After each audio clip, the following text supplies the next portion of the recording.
भाजपा ने आपातकाल लागू होने के 50 साल पूरे होने के संविधान हत्या दिवस के रूप में मनाया। आज शहर के विधान परिषद में विपक्षी नेता चलवड़ी नारायण स्वामी के नेतृत्व में यह काला दिवस मनाया गया। इस अवसर पर बीदर जिला भाजपा अध्यक्ष सोमनाथ पाटिल, विधायक डॉक्टर शैलेंद्र बिलदाड़े, एमएलसी एमजी मूले, पूर्व एमएलसी रघुनाथ राव मलकापुरे, बूढ़ा के पूर्व अध्यक्ष बाबूवाली, शकुंतला बिलदाड़े सहित अन्य भाजपा कार्यकर्ता मौजूद रहे। कैमरामैन पपुराज का कवरेज। ಇವತ್ತಿಗೆ 50 ವರ್ಷಗಳ ಹಿಂದೆ 1975 ಜೂನ್ 25ರಂದು ಈ ದೇಶದಲ್ಲಿ ಬಹುಶಃ ನಾವು ಮೊನ್ನೆ ಇಸ್ರೇಲ್ನ ಯುದ್ಧವನ್ನು ನೋಡಿದ್ದೀವಿ. ಇಸ್ರಾಯೇಲ್ ಇರಾನ್ ಮಧ್ಯದಲ್ಲಿ ನಾವು ಟಿವಿಯಲ್ಲಿ ಎಲ್ಲ ನೋಡ್ತಾ ಇದ್ದೀವಿ. ಇಸ್ರಾಯೇಲ್ ನಲ್ಲಿ ಇವತ್ತು ಎಮರ್ಜೆನ್ಸಿ ಡಿಕ್ಲೇರ್ ಮಾಡಿದ್ದಾರೆ, ಇರಾನ್ ನಲ್ಲಿ ಇವತ್ತು ಎಮರ್ಜೆನ್ಸಿ ಡಿಕ್ಲೇರ್ ಮಾಡಿದ್ದಾರೆ. ಯುದ್ಧದ ಸಂದರ್ಭದಲ್ಲಿ ಆಯಾ ದೇಶಗಳು ಒಂದು ತುರ್ತು ಪರಿಸ್ಥಿತಿಯನ್ನು ಘೋಷಣೆ ಮಾಡೋದು ಇದು ಸರ್ವೇ ಸಾಮಾನ್ಯ.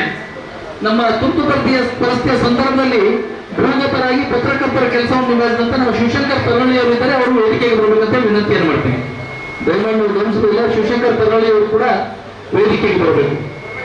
ತುರ್ತು ಪರಿಸ್ಥಿತಿಯ ಸಂದರ್ಭದಲ್ಲಿ ಯಾಕಾಗಿ ತುರ್ತು ಪರಿಸ್ಥಿತಿಯ ಬಂತು ಅಂದ್ರೆ ಆ ಸಮಯದಲ್ಲಿ ಭಾರತ ಯಾವುದೇ ಯುದ್ಧದಲ್ಲಿ ತೊಡಗಿರಲಿಲ್ಲ, ಯಾವುದೇ ಯುದ್ಧ ಗೆದ್ದಿರಲಿಲ್ಲ, ಯುದ್ಧ ಸೋತಿರಲಿಲ್ಲ. ಮೊನ್ನೆ ನಾವು ಪಾಕಿಸ್ತಾನದ ಮೇಲೆ ಯುದ್ಧದ ರೀತಿಯ ವಾತಾವರಣ ಇದ್ದಾಗ ಕೂಡ ನಾವು ತುರ್ತು ಪರಿಸ್ಥಿತಿಯನ್ನು ಡಿಕ್ಲೇರ್ ಮಾಡಲಿಲ್ಲ. 1975ರಲ್ಲಿ ಬೀದರ್ ಜಿಲ್ಲೆ ವತಿಯಿಂದ ಅಭಿನಂದನೆ ಸಲ್ಲಿಸ್ತೀನಿ. ಯಾಕಂದ್ರೆ ಯಾವುದಾದರೂ ವಿರೋಧ ಪಕ್ಷ ನಾಯಕರು ವಿಧಾನ ಪರಿಷತ್ನಲ್ಲಿ ಅತಿ ಹೆಚ್ಚು ನಮ್ಮ ಬೀದರ್ ಜಿಲ್ಲೆಗೆ ಬಂದಿದ್ದಾರೆ, ಅವರಿಗೆ ನಾನು ತುಂಬ ಹೃದಯ ಅಭಿನಂದನೆ ಸಲ್ಲಿಸ್ತೀನಿ.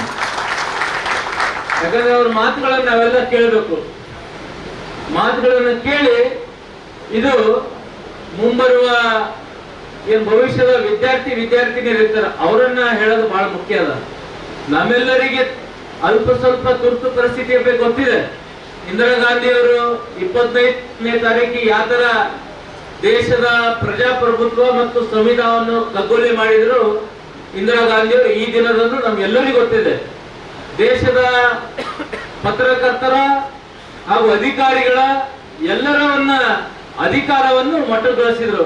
ಯಾಕಂದ್ರೆ ಅವರು ಪ್ರಧಾನಮಂತ್ರಿಯಾಗಿ ಮುಂದುವರಿಬೇಕಂತ 21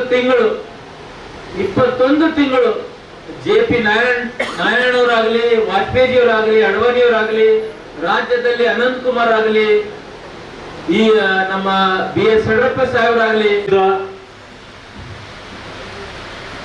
ಸಂವಿಧಾನಕ್ಕೆ ಅಪಚಾರವಾಗಿದ್ದ,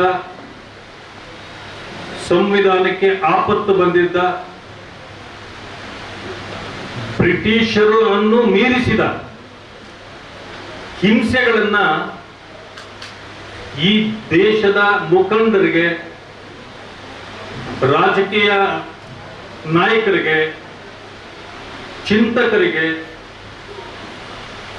ಏನು ಹಿಂಸೆ ಕೊಡಲಾಗಿತ್ತೋ ಅದನ್ನ ಮೆಲುಕು ಹಾಕಲಿಕ್ಕೆ, ಇತಿಹಾಸವನ್ನು ಜನರಿಗೆ ತಿಳಿಸಲಿಕ್ಕೆ ಇವತ್ತು ನಾವಿಲ್ಲಿ ಸೇರಿದ್ದೇವೆ. ಮಾನ್ಯ ಬಂಧುಗಳೇ, 1971ರಲ್ಲಿ ಚುನಾವಣೆ ನಡೆದಿತ್ತು ಪಾರ್ಲಿಮೆಂಟ್ಗೆ. ಉತ್ತರ ಪ್ರದೇಶದ ರಾಯಬರೇಲಿ ಕ್ಷೇತ್ರದಲ್ಲಿ ಅಂದಿನ ಪ್ರಧಾನಮಂತ್ರಿಯಾಗಿದ್ದ ದಿವಂಗತ ಶ್ರೀಮತಿ